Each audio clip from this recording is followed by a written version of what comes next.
Sono un po' stanchino.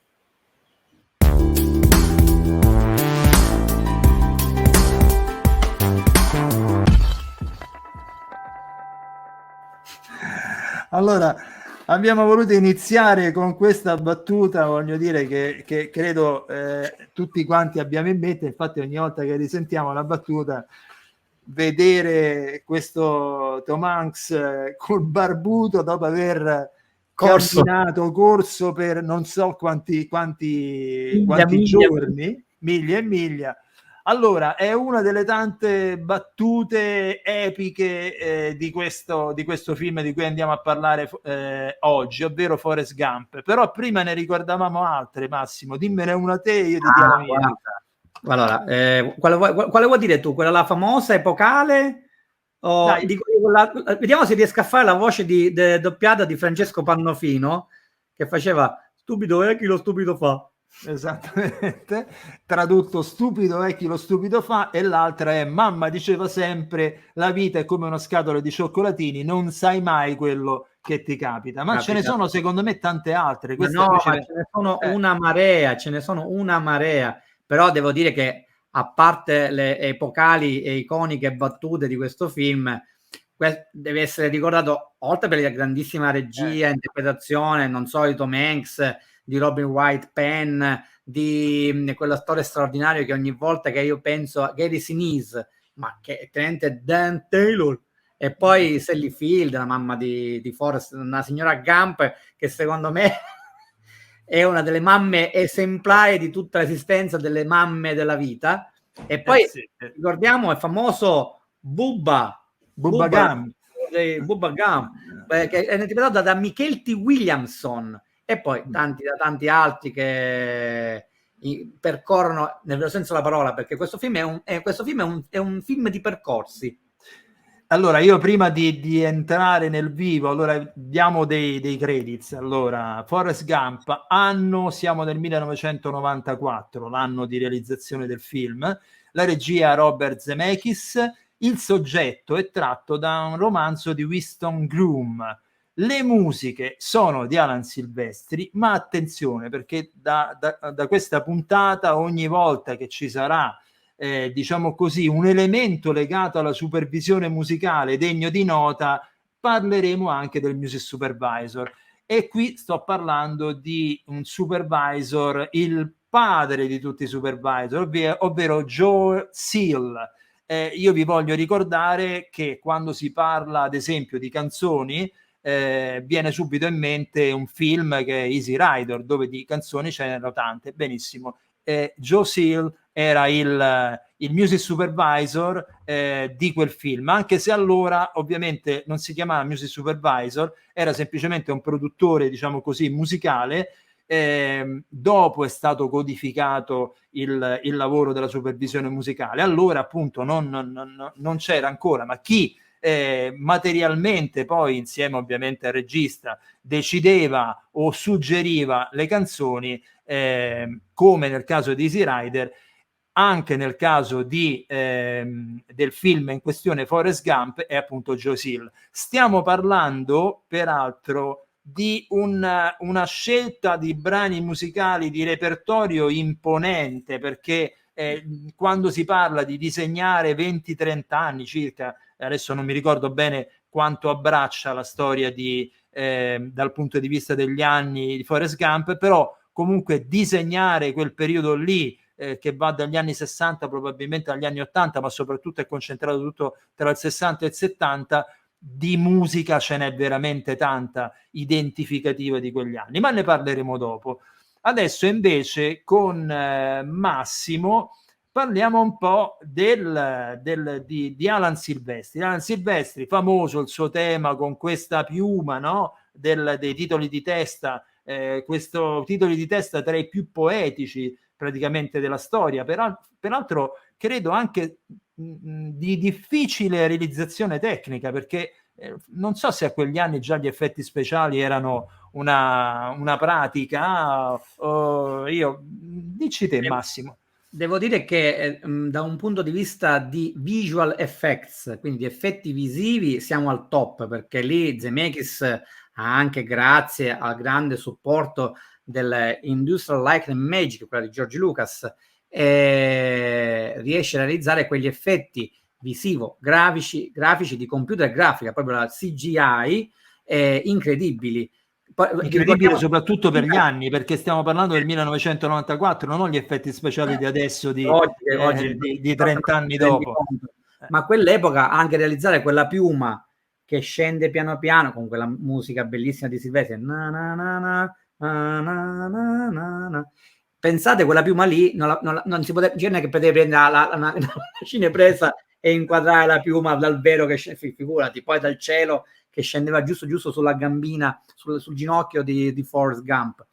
E poi ricordiamoci che Forrest nel film interagisce con tantissimi personaggi storici veri, con JFK, Kennedy, ma non solo, con Nixon e con molti altri. Addirittura c'è, se non mi ricordo male, perché io il film non lo vedo da un po', però effettivamente è talmente iconico che ti rimane nell'immaginario impresso, e interagisce anche con Elvis, se non mi ricordo male, perché insegna ad Elvis la famosa mossa, la famosa come si dice in siciliano, la famosa annacata di fianchi.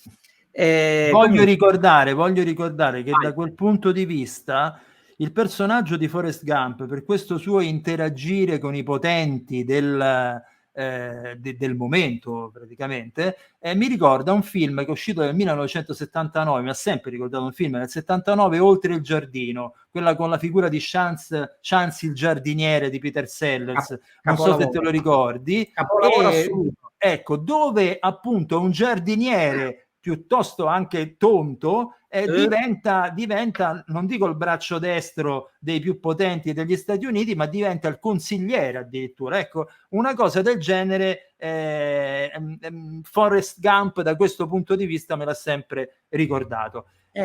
Sicuramente un omaggio da parte di Zemeckis a quel capolavoro di film con Peter Sellers in un'interpretazione anche in tarda età straordinaria. Quindi, anzi, invitiamo, visto che l'hai citato, a riscoprire quel film Oltre il giardino, che è veramente qualcosa di incredibile. Ricordiamo che Zemeckis, quando incomincia a realizzare Forrest Gump, è già giunto con il suo sodalizio con Silvestri a un tot di collaborazioni. Ovviamente pensiamo a quella che ha creato questo connubio straordinario, Robert Zemeckis, Alan Silvestri, Ritorno al futuro, capolavoro assoluto di sceneggiatura, di regia e di musica. Quando arriva Forrest Gump, con Silvestri ormai sono arrivati a un livello di intesa incredibile, ma io ho avuto il piacere di parlare proprio di Forrest Gump in prima persona con Alan Silvestri quando venne a Castellalfero in Piemonte, perché la nonna era di questo paesino e quindi è stata data la cittadinanza onoraria. Pensate che in questo paesino in Piemonte è stato fatto un tributo anche concertistico a Silvestri, che poi mi ricordo che diresse non solo una parte proprio di questa qua, la famosa sequenza della piuma di Forrest Gump, ma diresse anche Captain America, The First Avenger e proprio Ritorno al futuro, omaggiato da questa orchestra giovanile in questa chiesa. Ha fatto un'esperienza incredibile, dove poi è stato accolto dal DeLorean, da tutti i collezionisti italiani di DeLorean, cioè veramente una cosa incredibile. E effettivamente nel cuore di Alan Silvestri questa colonna sonora ha un podio molto importante, è talmente importante che quasi quasi si plagiò Alan Silvestri in un altro film successivo con Zemeckis, che è Contact. Ve lo ricordate, quel film di fantascienza bellissimo con Jodie Foster, dove c'è la famosa battuta che se fossimo soli nell'universo sarebbe un grande spreco di spazio. Questa è un'altra battuta epocale. Effettivamente concordo pienamente, e quindi non possiamo essere soli.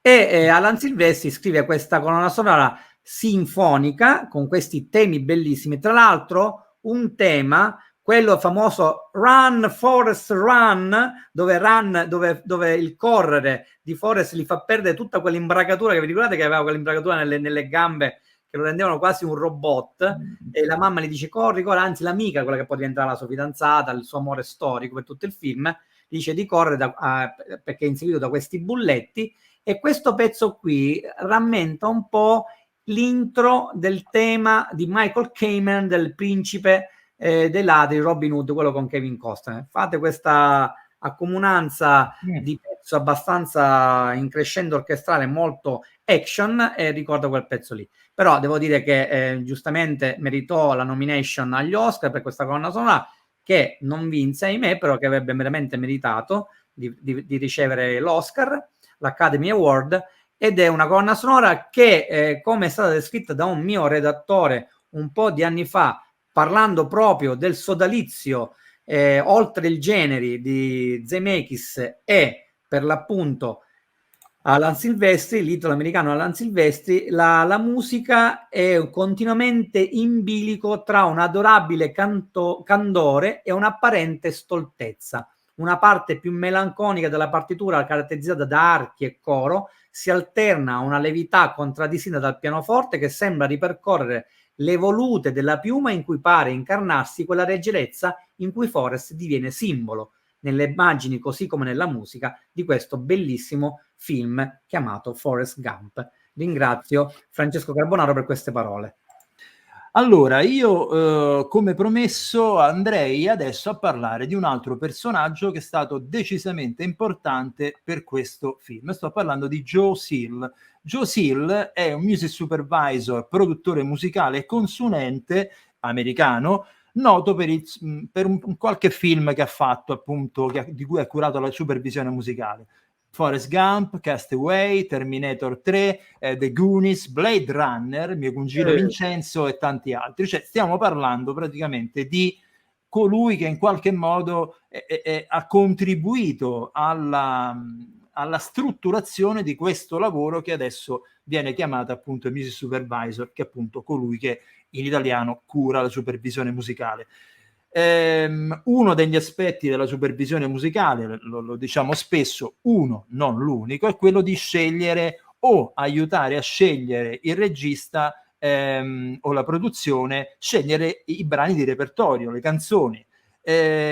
Ovviamente ci sono dei film che di canzoni ne hanno talmente tante che a quel punto il contributo del music supervisor è veramente incisivo e importante. Io adesso vi voglio dire, su Forrest Gump ne ho contate circa credo più di 30 di canzoni che vengono utilizzate all'interno del film, dove evidentemente si deve fare un affresco musicale di quello che vi dicevo degli anni 60-70, che è stato un periodo peraltro ricchissimo di musica, di rock, di pop, non solo.